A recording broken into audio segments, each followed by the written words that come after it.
Today we're going to be making actual ugly mugs, not your practice one. And what we need to do to start is to make a pinch pot for the bottom. And we don't want a ginormous piece of clay for this because it just tends to make things a little easier if you start with a shorter pinch pot. So I'm of course going to make my ball of clay round.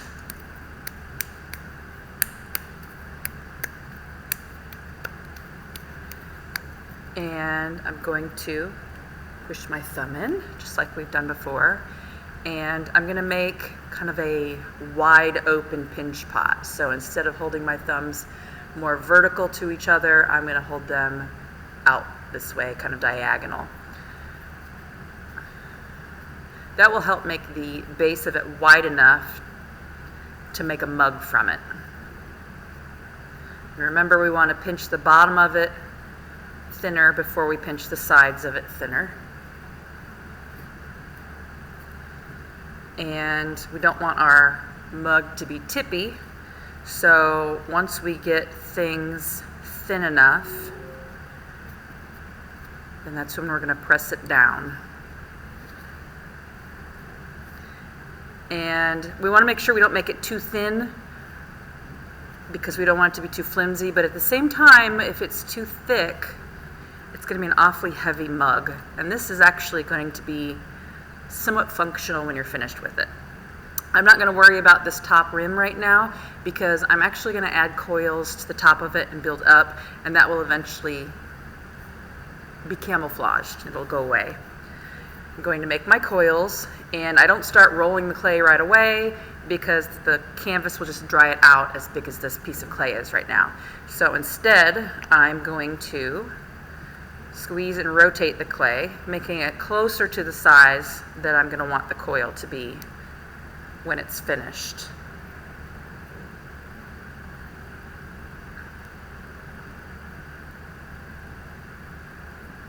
And I want it to be pretty thin, and the more even I make this as I rotate it, the more easy it will be to make the coil an even thickness. And now that it's this thin, I'm going to go ahead and start rolling.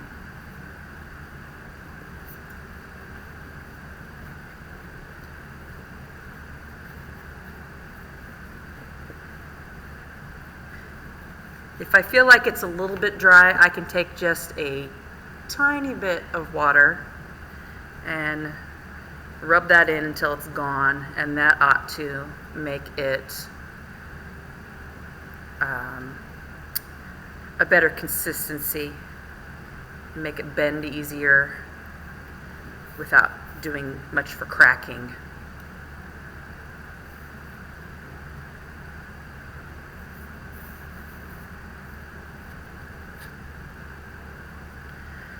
Will I always have to do this with the smoothing the water into the coil? No, I won't always have to do it. It just depends on what kind of clay we get, if it's really wet or a little bit on the drier side.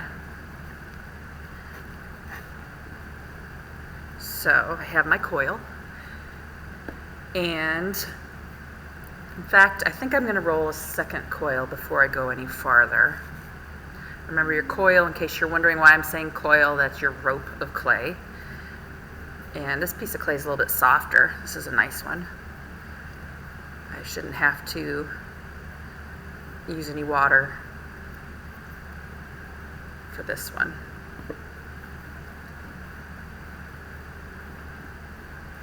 Notice to roll a coil, I'm using the entire length of my hand, or a good length of it in my fingers.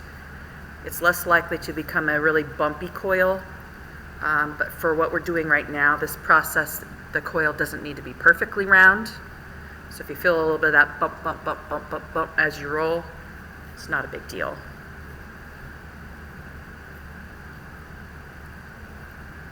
Okay, so now I've got two, and I need to attach this on, so I'm going to need to score and slip. I should have grabbed my other scoring tool, the big one, because it would go faster.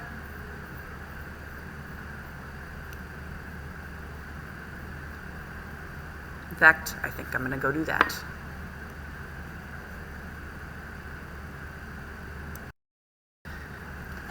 All right, now I have the homemade scoring tool. This one's going to be a lot faster, and you'll see that in a minute here. Instead of doing scoring one coil, I'm going to score both of them at the same time. And if I hold them together, that will keep them from rolling away. And I'm going to go the opposite direction because this will help create that roughness for those clay boogers, as I call them. And then I'm going to flip them both over because I'm going to need to score and slip on both sides of this.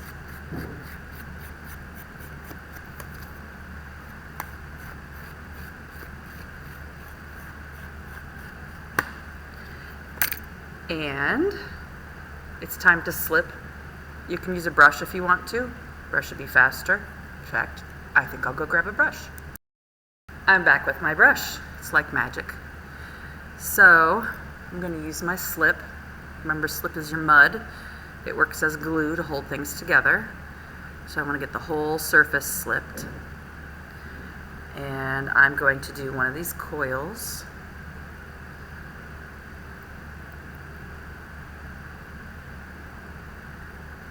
And do more of a dabbing motion rather than a smearing or spreading motion,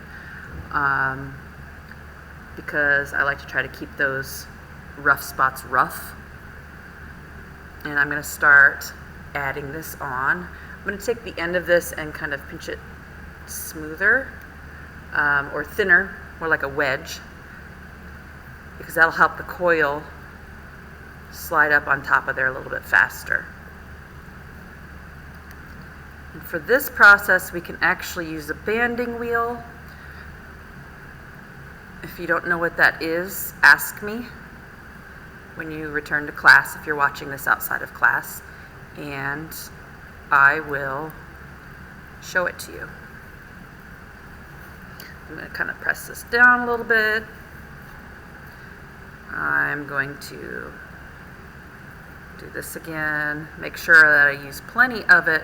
Not so much lots of water, but more the mud itself, so that it really gets down into those grooves. It doesn't just make it wet.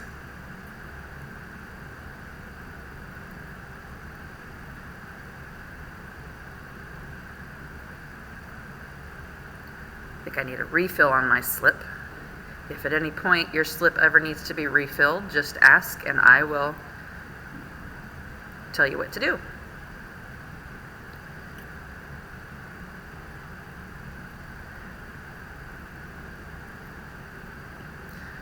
Alright, so I'm going to do the same thing here. Kind of pinch one end down. Start where I left off.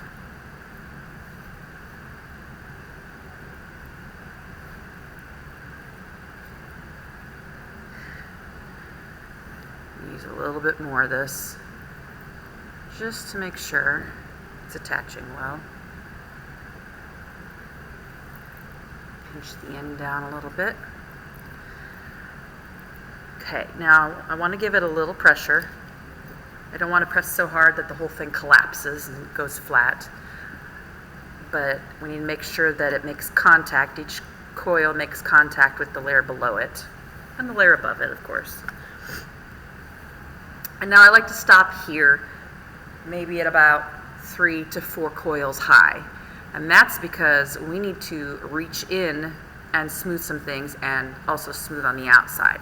So what I do is I actually like to go around here and try to make sure that I don't have any coils sticking out a whole lot more than the others. Okay, and then it's a little bit wet right now. If it's too wet, this part's going to be difficult because your fingers are just going to slide across the mud rather than move the clay. We need to move the clay a bit so that we can get these coils out, because we don't want coils, we want a nice smooth look. So this is where I'm going to use the stiff part, the tougher part of my thumb and of my finger to smooth things out. This is also where the banding wheel will come in handy. All right, this is the banding wheel, and it comes apart. It's in 2 pieces, so when you carry it to your desk, make sure you hold it by the bottom, because the bottom will fall off if you don't, and we don't want it to land on anyone's foot, and it's really pretty darn loud also. So now I'm going to put this up here, and I'm going to move the camera a bit. And I'm going to use my finger to smooth. See how my finger's sliding, my thumb is sliding the clay downward. I can also go upward with my finger. But I'm trying to use my non-dominant hand for support on the inside to make sure it doesn't push it inward. And I'm trying to make sure that I use my tougher part of either finger, no matter which one it is that I use. And like I said before, in the beginning it's going to be a little bit wet from your slip that you use to attach your coils together, but it will eventually, when you come back around again, be dry enough to smooth it together. We can also use some of our wood tools for this. I like to use one like this and kind of go back and forth. Notice I'm not going the same direction as the coils. I'm going up and down or diagonally. If your seams are horizontal or side to side, then you need to go vertical or up and down, the opposite direction, basically. Now, I like to use this after I've used my finger a bit. If I use it right now, on some of these places where the coils are still visible, it's not going to do a whole lot for me. So I'm going to smooth this out and come back. All right, now I've got the outside smoothed, and if I want to, I can kind of bring it in like this. I'm just kind of squeezing things together, compressing the clay. Okay, and the next thing I need to do is smooth the inside, because if you're going to drink out of a cup, nobody wants to have to clean those ridges out if something gets stuck in it. So what we're going to do is, the next thing I do is I take my non-dominant hand and I put it on the outside for support, and I take my dominant hand and I use my thumb on the inside and kind of go like this diagonally. Now some students want to do this and like pinch and squeeze, and then the whole thing gets wider and thinner and wider and thinner, and then you have to start over because you've lost control of it. So the best thing to do is, instead of pinching, use this hand for support, and I'm not pressing real hard with my inside hand. I'm just sliding across, trying to get it to smooth out. Now, this is why we don't want to go too high up on our coils before we start smoothing. If I were to make this tall before I started smoothing the inside, then I won't be able to reach all the way down the bottom to get things nice and smooth. And this is part of your craftsmanship. You want it to be smooth on the outside as well as on the inside.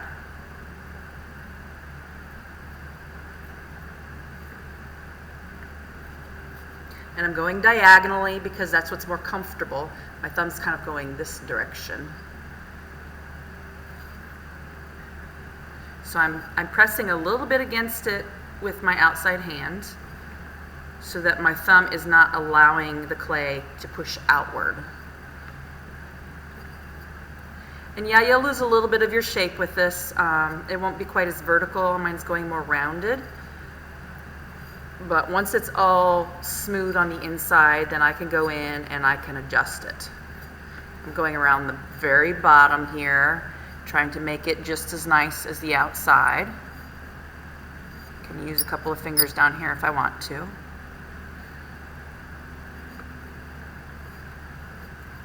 And now I'm going to come back in and compress the clay a little bit more, because I don't want the bottom of it to be quite as round.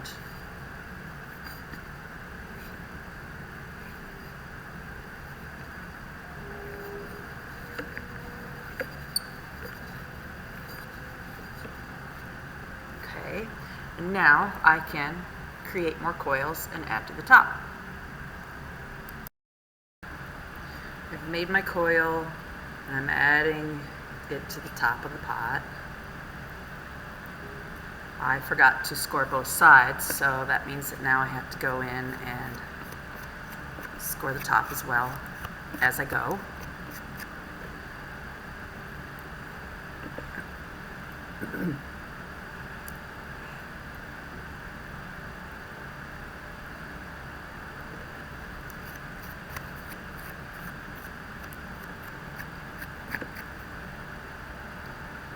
Go ahead and use a little bit more up here.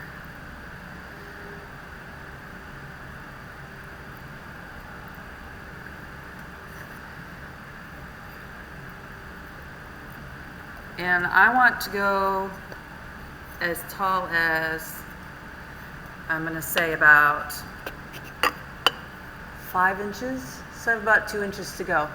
I just made it grow about 1 inch, so that means I probably need to do about 2 more coils like I've been doing.